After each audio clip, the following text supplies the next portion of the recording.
Kalau ada orang mengatakan saya cinta Pancasila NKRI tapi menyoal orang yang ibadah apalagi umat Islam, dia tidak mengerti sejarah. Undang-undang sudah bagus, Pancasila sudah bagus. Di kesimpulannya, jadilah muslim yang utuh, muslim yang kafah. Kemudian jangan sekedar kita menghadirkan ketaatan secara pribadi, tapi harus punya sumbangsi untuk nilai-nilai sekitaran kita yang mendekatkan diri kepada Allah. Maka jadi muslim yang berkemajuan, orientasi terdekatnya bangun bangsa kita. Ayo jadi yang paling hebat, yang arsitek, ayo bangun negeri kita lebih baik. Yang masuk ke jurusan ekonomi, bangkitkan ekonomi bangsa kita supaya stabil, tinggi. Kalau bisa kalahin tuh dolar, malu. Satu, masa lawannya 15.000. Satu 15.000 tuh. Mau beli apa? Tempe berapa? $1. Oh, $1. Kenapa? Karena malu 15.000. Orang luar tuh 1 banding 1, 1, 2. Kita 15.000. Turunin tuh, tekan terus, tekan. Kalau bisa 1 banding 1. Ya, ayo. Gitu kan? Teruskan. Turunkan. Kalau perlu nilai kita lebih hebat dibandingkan yang lain. Bangkit. Ilmu, pelajari. Tambahkan.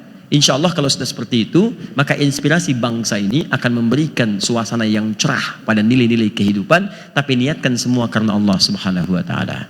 Siap insya Allah? Jangan takut kalau kita mempraktekkan agama, apalagi demi membangun bangsa, itu dijamin oleh undang-undang. Pasal 29 ayat 2. Negara menjamin kemerdekaan penduduk, tiap-tiap penduduk untuk memeluk agamanya masing-masing dan beribadah menurut agama dan kepercayaannya itu. Bagi kita, belajar itu ibadah. Bagi kita, sholat itu ibadah. Bagi kita, beribadah kepada Allah tidak bisa dipisahkan dan memberikan hal yang terbaik dalam urusan dunia. Kita bukan liberal. Orang liberal itu melanggar undang-undang. Seharusnya tangkepin tuh karena melanggar undang-undang. Karena dia berusaha memisahkan kita dari agama. Negara kita menjamin kemerdekaan beribadah untuk beragama. Dia memisahkan kita dengan agama. Makanya sebetulnya orang liberal itu nggak boleh hidup di Indonesia. Catat kata-kata saya viral nih. Nggak bisa. Karena melanggar undang-undang. Nggak boleh sebetulnya. Nah kita ini kadang-kadang sedang diracuni pikiran pada hal-hal yang tidak baik. Nggak tepat gitu. Kembalikan kepada tatanan yang benar. Itu undang-undang sudah bagus. Pancasila sudah bagus. Dan sesuai dengan nilai-nilai pengamalan kita, konsep amalnya sesuai agama masing-masing. Jadi kalau kita mengerjakan sholat, itu adalah syariat kita. Kalau kita puasa, tuntunan kita hormati agama lain. Jangan kita paksa la ikraha fiddin. Cuman tampilkan dakwah yang lembut dan baik sebagai tampilan dari akhlak yang islami. Cuma kalau ada orang menyoal tentang cara kita sholat, cara kita ibadah itu melanggar undang-undang.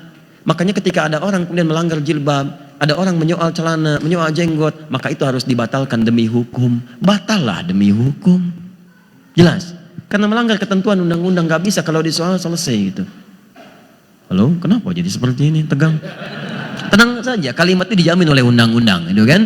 Baik, siap teman-teman sekalian? Ya, kita jadi lebih baik. Insya Allah jadi muslim yang mulia dan cintai bangsa kita karena kita hidup di sini, tinggal di sini dengan cara menunaikan tuntunan agama kita untuk melahirkan hamba-hamba yang taat dalam pandangan Allah Subhanahu wa Ta'ala.